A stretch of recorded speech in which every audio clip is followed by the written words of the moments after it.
ഇന്നലെ doctor B Ashok പൊട്ടിത്തെറിക്കുകയായിരുന്നു.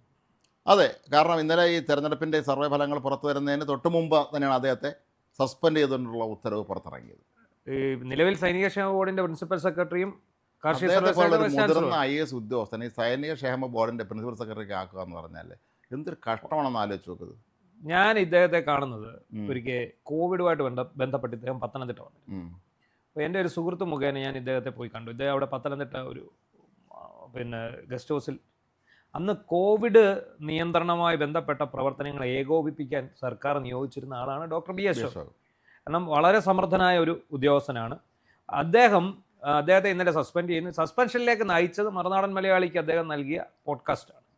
ഈ പോഡ്കാസ്റ്റിൽ സർക്കാരിനെതിരെ രൂക്ഷമായ വിമർശനം അദ്ദേഹം നടത്തിയിരുന്നു. സർക്കാർ തലത്തിൽ നടക്കുന്ന അഴിമതികളും കൊള്ളരുതായ്മയും സർക്കാർ കാണിച്ചു കൂട്ടുന്ന എല്ലാ തരം അതിന് യഥാർത്ഥ ചരിത്രം എന്താണെന്ന് നമ്മൾ മനസ്സിലാക്കുന്നത് ഇദ്ദേഹത്തിൻ്റെ വാക്കുകളിലൂടെയാണ്. അപ്പോൾ ഇദ്ദേഹവും പ്രശാന്തും രണ്ടുപേരുടെ കാര്യമാണ്. നമ്മൾ ഇന്നലെ ഒരു കാര്യം പറഞ്ഞു. പ്രശാന്ത് ഇപ്പം സസ്പെൻഷനിലാണ്. ഇപ്പം ബി അശോകിനെ സസ്പെൻഡ് ചെയ്തിരിക്കുന്നു. ബി അശോകിൻ്റെ സസ്പെൻഷൻ ഇന്നലെ വന്നപ്പോൾ തന്നെ നമുക്ക് മനസ്സിലായി സർക്കാർ മാറാൻ പോവാണ്. ഉറപ്പാണല്ലോ. 4 ദിവസമെങ്കിൽ 4 ദിവസം സസ്പെൻഡ് ചെയ്ത് വീട്ടിൽ ഇരുത്താം എന്നുള്ള അവരുടെ ആഗ്രഹം ഉണ്ടല്ലോ. അതെ, അതാണ് നടന്നത്. പക്ഷേ അതിനകത്ത് നമ്മൾ പറയുമ്പോൾ രണ്ട് ഭാഗവും പറയണം.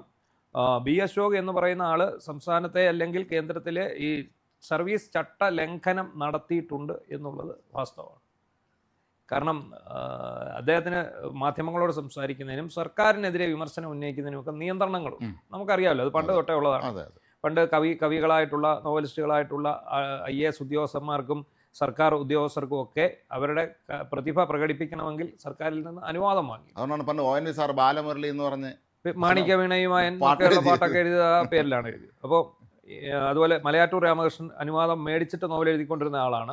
അപ്പോൾ ഇവിടെ എന്താണെന്ന് ചോദിച്ചാൽ ബി അശോക് അത് ഒന്നുമില്ല, അനുവാദം ഒന്നുമില്ലാതെയാണ് അല്ലെങ്കിൽ സർവീസ് ചട്ടങ്ങൾ ലംഘിച്ചുകൊണ്ടാണ് ഈ വെളിപ്പെടുത്തൽ നടത്തിയത്. പക്ഷേ അതിനെ നമുക്ക് പറയാൻ പറ്റുന്ന ഒരു വേർഡുണ്ട്: ആള മുട്ടിയാൽ ചേരയും കടിക്കും. അതെ, അത്രത്തോളം അനുഭവിച്ചു. അല്ല, ഒരു മനുഷ്യനെ പുറകെ തുറന്ന് ഉപദ്രവിക്കുക എന്ന് പറഞ്ഞാൽ ഞങ്ങൾ പറഞ്ഞതല്ല അനുസരിച്ച് റാൻമോളിൽ നിന്നില്ലെങ്കിൽ അത് മറ്റുള്ളവർക്കൊരു പാഠവും കൂടെയാണ്. മറ്റു IAS ഉദ്യോഗസ്ഥന്മാർക്കൊരു പാഠമാണ്. ഇത് കണ്ടോ, ഇയാളെ ഞങ്ങൾ പെടുന്ന പ്രശാന്തിനെ സസ്പെൻഡ് ഞങ്ങളിപ്പോൾ വീട്ടിൽ ഇരുത്തിയാണ്, സസ്പെൻഡ് നീട്ടിക്കൊണ്ടേയിരിക്കുകയാണ്. ഇത് കണ്ടോ. അതുകൊണ്ട് ഇത് എല്ലാവർക്കും വേണ്ടിയുള്ളൊരു മുന്നറിയിപ്പാണ്. ഞങ്ങൾ പറഞ്ഞ അനുസരിച്ച് നിന്നാൽ നിങ്ങൾക്ക് കൊള്ളാം, നല്ല പദവിക്ക് തരാം. അതല്ലെങ്കിൽ ഇതുപോലെ സൈനിക ക്ഷേമ ബോർഡ് പ്രിൻസിപ്പൽ സെക്രട്ടറി എന്ന് പറഞ്ഞുകൊണ്ടൊക്കെയുള്ള അപ്രധാന തസ്തികളിലേക്ക് കൊണ്ടുപോയിരുത്തും എന്നുള്ളതിൻ്റെ അതിൻ്റെ ഒരു മുന്നറിയിപ്പാണിത്. ഇപ്പം തന്നെ നമുക്കറിയാം, ഇവർക്ക് വേണ്ടി എല്ലാ വിടുപണിയും ചെയ്ത് ഇവർക്ക് വേണ്ടി എല്ലാ കൊള്ളരുതാഴിയും കാണിച്ചിട്ടുള്ള ഉദ്യോഗസ്ഥന്മാർക്കെല്ലാം തുടർച്ച നൽകിയിട്ടുണ്ട്. ആണ് ജയതിലക് ചീഫ് സെക്രട്ടറി, അതുപോലെ DGP എത്ര ഇപ്പം ഇവിടെ നിന്ന അമിതാഭ്, പിന്നെ എന്താ അദ്ദേഹത്തിൻ്റെ പേര്, പഴയ DGP മറ്റേ ലോക്നാഥ് ബെഹ്റ, അതിനുശേഷം കൊച്ചി മെട്രോയുടെ ആള്. അതിനുശേഷം BP ജോയിക്ക് സംസ്ഥാന സർക്കാരിന്റെ പൊതുമേഖലാ സ്ഥാപനങ്ങളുടെ MDയും ചെയർമാനും തിരഞ്ഞെടുക്കുന്ന കമ്മിറ്റിയുടെ ചെയർമാൻ. ഈ ബെഹ്റയ്ക്ക് ശേഷം വന്ന ആൾക്കും എന്തോ കാന്തായിരുന്നു അമിതാഭ് കാന്ത് അല്ല, അദ്ദേഹത്തിന് ശേഷം വന്ന DGPയുടെ പേര് മറന്നുപോയി, അയാൾക്ക് കൊടുത്തു. ഇപ്പോൾ റവദ ചന്ദ്രശേഖരനും നീട്ടിക്കൊടുത്തിരിക്കുകയാണ്. എന്തിനാണ് ഇങ്ങനെ ഇവർക്കൊക്കെ സർവീസ് നീട്ടിക്കൊടുക്കുന്നത്? ഈ പുറകെ വരുന്ന ആൾക്കാർ ഇവിടെ പ്രൊമോഷൻ കാത്തു നിൽക്കുന്ന എത്രയോ പേരുണ്ട്. ഇവരെ ഈ സർവീസ് നീട്ടിക്കൊടുക്കുന്നതിൻ്റെ കാര്യം, ഒന്ന്, സർക്കാരിന് വേണ്ടി വിടുപണി ചെയ്യും, രണ്ട്, തങ്ങൾക്ക് അനഭിമതരായ ഉദ്യോഗസ്ഥരെ ചവിട്ടിത്താഴ്ത്തും. അങ്ങനെ ഉദ്യോഗസ്ഥ വഴിയല്ലേ നടക്കുള്ളൂ. ഈ ചീഫ് സെക്രട്ടറി DGP വഴിയാണല്ലോ അവരെ കീഴ് ഉദ്യോഗസ്ഥന്മാരെ ചവിട്ടിത്താഴ്ത്തേണ്ടത്. ഇവരുടെ അടുത്ത് പറയാം അവനെ ഒതുക്കാൻ പറഞ്ഞാൽ അവരൊതുക്കും. ഇത് പണ്ട് മുതലുള്ള രീതി തന്നെയാണ്. പക്ഷേ ഇത്രയും വൃത്തികെട്ട രീതിയിലുള്ള ഒരു നിലപാടിലേക്ക് ഉന്നത ഉദ്യോഗസ്ഥന്മാർ പോകുന്നത് ഇത് ആദ്യമായിട്ടാണ്. ഇന്നലെ ഏഷ്യാനെറ്റ് ചർച്ചയിൽ ഡോക്ടർ അശോക് പറഞ്ഞ കാര്യങ്ങൾ കേട്ട് ഞെട്ടിത്തെറിച്ച് നിൽക്കുകയാണ് കേരളം, അല്ലേ? അതെ, ഒന്ന് ആലോചിച്ചത്. 40,000 കോടി രൂപയാണ് കടം.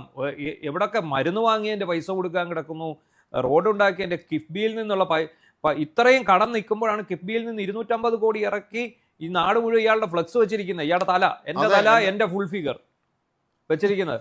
അപ്പോൾ അദ്ദേഹം പറഞ്ഞ കേട്ടോ, 2024 ശേഷം ഇവിടെ ഭരണം ഉണ്ടായിട്ടില്ല. 2024 ശേഷം ഭരണമില്ലെന്ന് പറഞ്ഞാൽ അന്ന് തൊട്ട് ഇവര് നവകേരള യാത്ര സംഘടിപ്പിച്ചു. നവകേരള യാത്ര സംഘടിപ്പിച്ചതിന് മന്ത്രിമാർക്ക് മൃഷ്ടാന്ന ഭോജനത്തിന് വേണ്ടി 20 മന്ത്രിമാർക്ക്, ഈ ബസ്സിൽ ചെല്ലുന്നവർക്ക് മൃഷ്ടാന്ന ഭോജനത്തിന് വേണ്ടി മയക്കുമരുന്നുകാരൻ്റെയും ക്വാറി മാഫിയയുടെയും പൈസ കൈയിട്ട് വാരി വാങ്ങി. അത് ഒരു ഉളുപ്പുമില്ലാതെ സർക്കാർ ജിയോ ഇറക്കി. ജില്ലാ കളക്ടർമാരും ഡെപ്യൂട്ടി കളക്ടർമാരും ഇറങ്ങി പിരിക്കുകയാണ്. ജിയോ ഇറക്കി എന്നുള്ളതാണ് ചരിത്രത്തിൽ ആദ്യത്തെ സംഭവമാണ്. ഇങ്ങനെ ഒരു വണ്ടിയെ കയറി തെക്ക് വടക്ക് പോകുന്നത് എന്ത് കാര്യമാണ് അതുകൊണ്ടുണ്ടായി? 50 കോടി രൂപ എങ്ങാണ്ടാണ് അത് ചെലവഴിച്ചത്. ഉച്ചയ്ക്ക് നിയമം കിട്ടിയില്ലെങ്കിൽ അവസ്ഥ ആലോചിച്ച് നോക്കും മുഖ്യമന്ത്രിക്ക്. അതെ, അപ്പം കളക്ടർ കസേര കാണില്ല. അത് അശോക് പറഞ്ഞതിനകത്ത് ഒരു തെറ്റുമില്ല. ഇങ്ങനെ ഒരു സത്യം വിളിച്ചു പറഞ്ഞാൽ അദ്ദേഹത്തെ നമ്മൾ അഭിനന്ദിക്കുകയാണ് വേണ്ടത്. തീർച്ചയായും. അദ്ദേഹം ഒരു കാര്യം നോക്കി, എല്ലാ ചട്ടവും അദ്ദേഹം ലംഘിച്ചുകൊണ്ടാണ് അത് പറഞ്ഞിരിക്കുന്നത്. പക്ഷേ പറഞ്ഞത് കേരളത്തിലെ ജനങ്ങൾ മനസ്സിലാക്കുക. ഇപ്പോഴും അന്തം കമ്മികൾക്ക് നേരം വെളുത്തിട്ടില്ല, അവരെല്ലാം വന്ന് അയാളെ തെറി വിളിക്കുന്നുണ്ട്. പക്ഷേ വി അശോക് പറഞ്ഞത് മനസ്സിലാക്കിയ ഇവിടുത്തെ ജനം ഉണ്ടെങ്കിൽ, ഇത് ഇദ്ദേഹം ഇലക്ഷന് മുമ്പ് പറഞ്ഞിരുന്നെങ്കിൽ ഈ 10 സീറ്റൂടെ കോൺഗ്രസിന് അധികമായിട്ട് കിട്ടുമായിരുന്നു. അല്ല, നമ്മുടെ നാട്ടിൽ നമ്മൾ മലയാറ്റൂരിൻ്റെ സർവീസ് സ്റ്റോറി, മലയാറ്റൂരിൻ്റെ യന്ത്രം എന്ന് പറഞ്ഞ ഇതൊക്കെ വായിക്കുമ്പോൾ നമുക്കറിയാം IAS നമ്മളെല്ലാം ഇവർ സ്വർഗ്ഗജാതരാണ്, IAS ഭയങ്കര സംഭവമാണെന്ന് വിചാരിക്കുമ്പോൾ IAS അനുഭവിക്കുന്ന ദുരിതങ്ങൾ, മര്യാദയ്ക്ക് ജോലി ചെയ്താൽ ഇമ്മാതിരി കാല് പിടിക്കാനും കാല് തീരുമാനം ഈ അഴിമതി രാഷ്ട്രീയക്കാരൻ അഴിമതിക്ക് കൂട്ടിക്കാൻ പോകണമെങ്കിൽ എന്നും പ്ലം പോസ്റ്റ് കിട്ടും. മാത്രമല്ല റിട്ടയർ ചെയ്താലും പോസ്റ്റ് കിട്ടുമല്ലോ. ഒന്ന് എടുത്ത് നോക്ക്, ഇപ്പോൾ കേരളത്തിലെ റിട്ടയർ ചെയ്ത കഴിഞ്ഞ ഒരു കുറച്ച് വർഷങ്ങൾ റിട്ടയർ ചെയ്ത മുൻ DGPമാരും മുൻ ചീഫ് സെക്രട്ടറിമാരും വകുപ്പ് സെക്രട്ടറിമാരും ഒക്കെ അതേ ശമ്പളത്തിലും പദവിയിലും ഇപ്പോഴും ഓരോ പദവി കസേര ഇരിക്കുകയാണ്. ഈ തുടർഭരണം കിട്ടിയത് എങ്ങനെയാണെന്ന് അദ്ദേഹം പറയുന്നുണ്ട്. 2021 കോവിഡ് കാലത്തെ സോഷ്യൽ എഞ്ചിനീയറിംഗിന്റെ ഫലമായിട്ട് സർക്കാരിൽ ജനം വിശ്വാസം അർപ്പിച്ചു. ആ വിശ്വാസം അർപ്പിച്ച് ഒരു അധികാരത്തിൽ വന്നതിന് ശേഷം നാറിയ ഭരണമാണ് കാഴ്ചവെച്ചത്. ജനത്തെ ഇത്രയധികം ദ്രോഹിച്ച, ജനത്തോട് ഇത്രയധികം ക്രൂരത കാട്ടിയ ഉദ്യോഗസ്ഥന്മാരെ എല്ലാം ഒന്നടങ്കം ദുരിതക്കയത്തിലേക്ക് തള്ളിവിട്ട ഇതുപോലൊരു നാറിയ ഭരണം കേരള മക്കൾ കണ്ടിട്ടില്ല എന്ന ഒരു മുദ്രാവാക്യമുണ്ട്. അതാണ് ഇന്നലെ അശോക് പറഞ്ഞിരിക്കുന്നത്. ആണല്ലോ, അങ്ങനെ തന്നെയാണ് സംഭവിച്ചിട്ടുള്ളത്. തൊട്ടതിനും പിടിച്ചതിനും പോലീസ് കേസ്, മൈക്ക് സെറ്റിന്റെ വലിയൊരു കേസ്. ഇവർ പറഞ്ഞ ഞങ്ങൾ പണ്ട് പോലീസ് ഭീകരതയ്ക്കെതിരെ പോരാടി മറ്റേ ജയിച്ചു വന്ന ഭയങ്കരന്മാരാണെന്നാണ്. അങ്ങനെ വല്ല സംഭവിച്ചിട്ടുണ്ടോ? അല്ലെ, എന്നോട് ഇന്നലെ കഴിഞ്ഞ ദിവസം എന്നോടൊരു മുതിർന്ന പോലീസ് ഉദ്യോഗസ്ഥൻ എന്നോട് പറഞ്ഞു. അദ്ദേഹം, ഞാനിങ്ങനെ യാദൃച്ഛികമായിട്ട് അദ്ദേഹമായിട്ട് സംസാരിച്ചു. അപ്പോൾ അദ്ദേഹം എന്നോട് പറയാണ്, P. ശശി പൊളിറ്റിക്കൽ സെക്രട്ടറി ഓഫീസിൽ ഒരു ഫയൽ റെഡിയാക്കി വെച്ചിരിക്കുകയാണ്. അതായത് UDF ഭരണകാലത്ത് DYFIക്കാരനെ അടിച്ചവൻ ഇത്ര, അവൻ്റെ പേര്, മറ്റവനെ അടിച്ചവൻ ഇത്ര, അന്ന് ഞങ്ങളെ ലോക്കപ്പിൽ കെട്ടിയിട്ട് ഇടിച്ചവൻ ഇത്ര, ഞങ്ങൾക്കെതിരെ നടപടി എടുത്ത് വെച്ച് ഇവൻ്റെ എല്ലാം ഫയൽ അവിടെ എടുത്ത് വെച്ചിരിക്കുകയാണ്. എന്നിട്ട് ഇത് ചെല്ലുന്നുണ്ടെങ്കിൽ ഇത് നോക്കുകയാണ്. നോക്കിയിട്ട് ഇവൻ അന്ന് ചെയ്തവനെ ഇവനെ തട്ടിക്കോ എന്ന രീതിയിലാണ്. IAS കൺഫർ ചെയ്യാൻ സമയമൊക്കെ ഉണ്ടല്ലോ, ആ നേരത്ത് ഇത് എടുത്ത് നോക്കും. അപ്പൊ ഇവരെ ഒരു കാരണവും ഇല്ലാതെ ദ്രോഹിക്കുകയാണ്. ഇവരെ ഒരു കാരണം, ബി അശോക് കഴിഞ്ഞ 1ാം പിണറായി സർക്കാരിന്റെ കാലത്ത് ഗുഡ് ബുക്കിൽ ഉണ്ടായിരുന്ന ആളാണ്. അത് നന്നായി ഭരിച്ച ആളാണ്. അന്ന് നല്ല മന്ത്രിമാരുണ്ടായിരുന്നു, അതാണ് കാര്യം. അന്ന് മന്ത്രിസഭയിൽ നല്ല മന്ത്രിമാരുണ്ടായിരുന്നു. ഈ 2ാം പിണറായി സർക്കാർ കൊള്ളയടിക്കാൻ വേണ്ടി മാത്രം ഉണ്ടായ ഒരു സർക്കാരാണ്, അതിന് യാതൊരു സംശയമില്ല. ഈ IAS ഉദ്യോഗസ്ഥന്റെ സാക്ഷ്യപ്പെടുത്തലിലൂടെ നമ്മൾ കേരളം അറിഞ്ഞ് ഞെട്ടുന്ന കാര്യങ്ങളാണ്. നാട്ടിലുള്ള സകലമാന ക്വാറിക്കാരൻ്റെയും മയക്കുമരുന്ന് മാഫിയുടെയും കള്ളന്മാരുടെയും കൊള്ളക്കാരുടെയും എല്ലാം പോക്കറ്റിൽ കൈയിട്ട് വാരി ആ കാശ് കൊണ്ട് തിന്നു കുടിച്ചു കുത്താൻ. പുള്ളി അതിനകത്ത് പറയുന്നുണ്ട്, ഇവരുടെ മെനു രാത്രി 9 മണി വരെയുള്ളവൾ, അതിനുശേഷമുള്ള സംഗതി കൂടെ സംഘടിപ്പിക്കാൻ പറയാറുന്നത്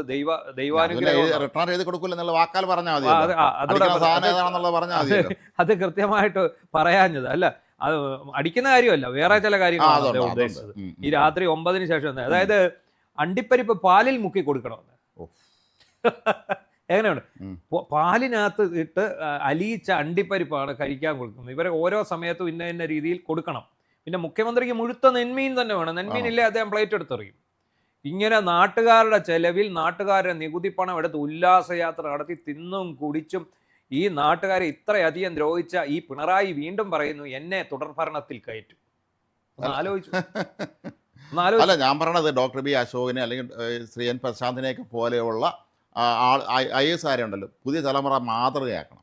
അതാണ് പുതിയ തലമുറ എന്ന് പറഞ്ഞാൽ കുറച്ച് വ്യത്യസ്തരാണ്. എങ്കിൽ പോലും ഈ രാഷ്ട്രീയക്കാരൻ്റെ വെച്ചെന്ന് ആര് ഭരിച്ചാലും കേരളം ഈ മുട്ട മുളച്ചിരുന്ന് എനിക്ക് സ്ഥാനം തരുമോ, ഞാൻ അങ്ങയുടെ അടിമയെ കഴിഞ്ഞോളാം എന്ന രീതിയിൽ നിൽക്കുന്നത് നിർത്തണം. അല്ലെങ്കിൽ കളഞ്ഞിട്ട് പോകണം. വേറെ ഈ IAS തന്നെ ഉന്നത വിദ്യാഭ്യാസമുള്ള എത്ര പേര് കളഞ്ഞിട്ട് വേറെ ജോലിക്ക് വരുന്നുണ്ട്. അതുകൊണ്ട് അപ്പം നമുക്കറിയാം, പിന്നെ മമ്മൂട്ടിയുടെ പടം ഉണ്ടല്ലോ, collector king Joseph Alex IAS, ഏതാണ്ട് അതേ രീതിയിലാണ് ഇപ്പോൾ അശോക് പ്രതികരിച്ചിരിക്കുന്നത്. അദ്ദേഹം ഇന്ന് രാവിലെ വീണ്ടും പ്രതികരിച്ചിട്ടുണ്ട്.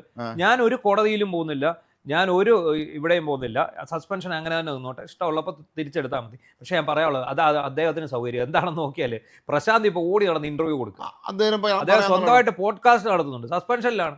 അദ്ദേഹത്തെ എന്തായാലും ഈ ജയതിലകും ഈ ഇടത് സർക്കാരും ഇരിക്കുന്നിടത്തോളം കാലം തിരിച്ചെടുക്കില്ല എന്നുള്ളത് പ്രശാന്തിനറിയാം. പക്ഷേ ഈ IAS ഉദ്യോഗസ്ഥരെല്ലാം ഉടനെ സർവീസിൽ വരും. UDF സർക്കാർ അധികാരത്തിൽ വന്നാൽ അവർ നല്ല പോസ്റ്റുകളിലും വരും. അത് വരേണ്ടവരാണ്. പ്രശാന്തൊക്കെ നല്ല കഴിവുറ്റ ഭരണാധികാരികളാണ്. അതാണ് വേണ്ടത്.